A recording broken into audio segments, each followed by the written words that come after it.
stopped yesterday, still talking about what's in the name. The next question I had there was, when slaves, in the area of slave trade, slaves' name were changed. So it wasn't an uncommon thing for Daniel and his three friends' names to be changed. The reason why names were changed was because they were not properties of the master. The master did not, for one, several reasons why. The master did not want to have to take the extra effort to learn the person's name because the person had no right anyway. It was a property. So the master chose the name that was convenient for him or her to call the slave. Right? So it was like, you are now in my territory. I'm going to call you what is within my territory. It was a sense of ownership. The new name was given as a sense of ownership. In another sense, it was a sense to say, forget about your past. Your past is gone. All we know is where you are today. Don't rest on your former laurels. Don't just cut yourself away from where you're coming from. Your life begins from here going forward. Right? So it was a sense of ownership. It was a sense of cutting away the past. And what else? What else would you think was the reason for them changing the names of the slaves?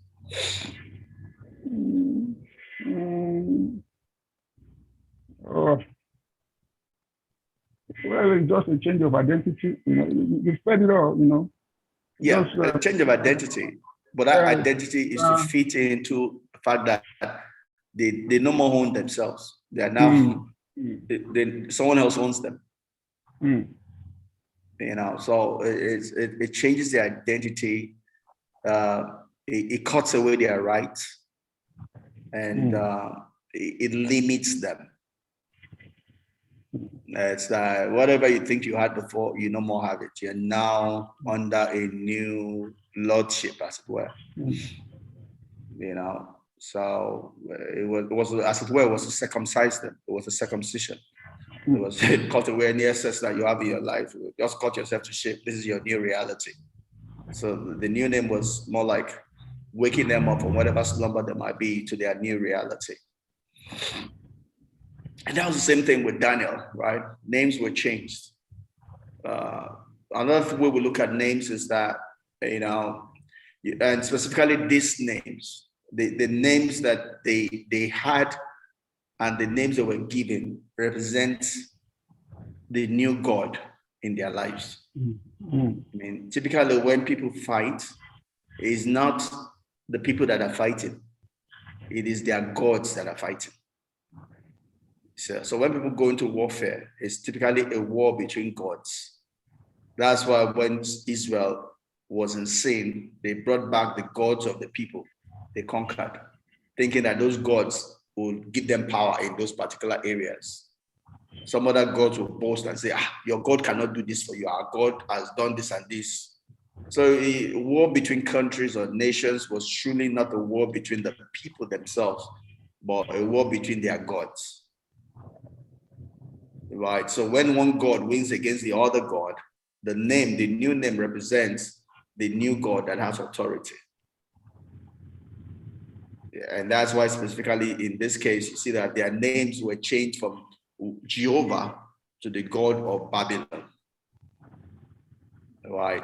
Same thing happened to Joseph. He was given a name according to the God of Egypt. Right. So a change of name is a change of identity. It's a waking up to the new reality, forget where you're coming from. It's also a mark of the God or the invisible realm or the cloud or the heaven that is over the person. Right? I'm listening to you. What do you think?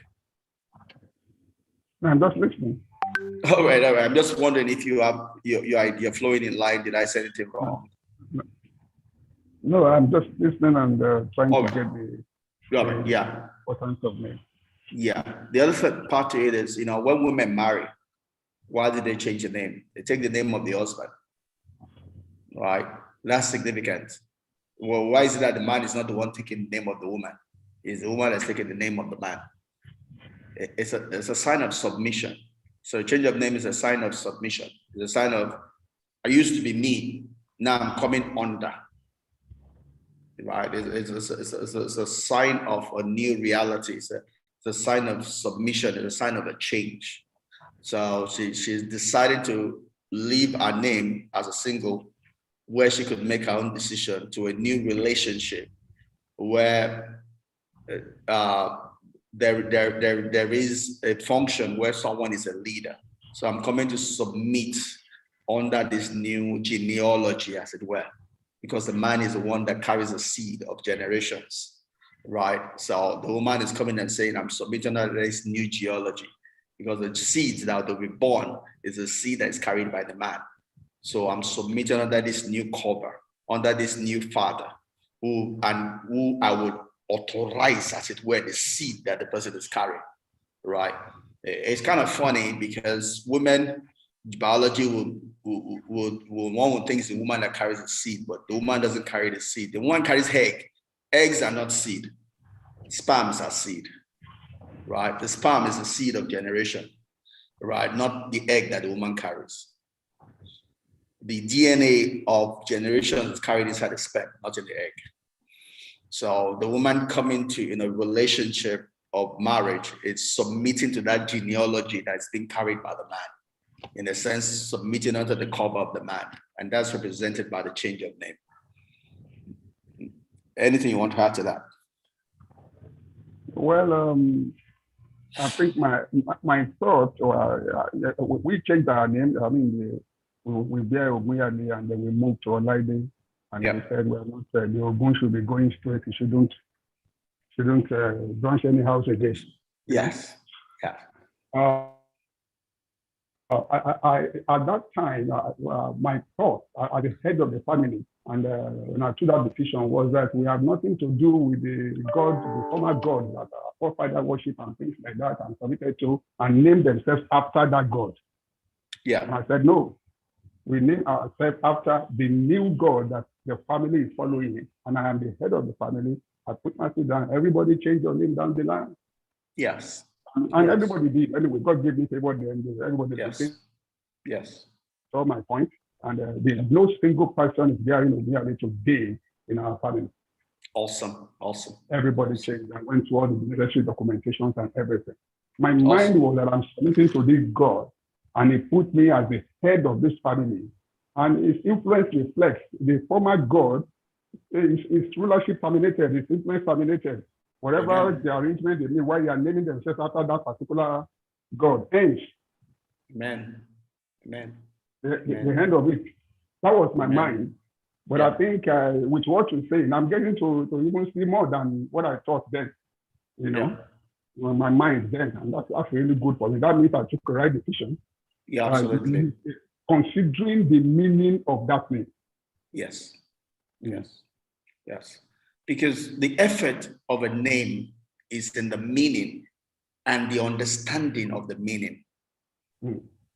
Right? Because the name is useless if the people don't understand the meaning thereof. The power of the word I say is in my understanding of the word that I'm saying.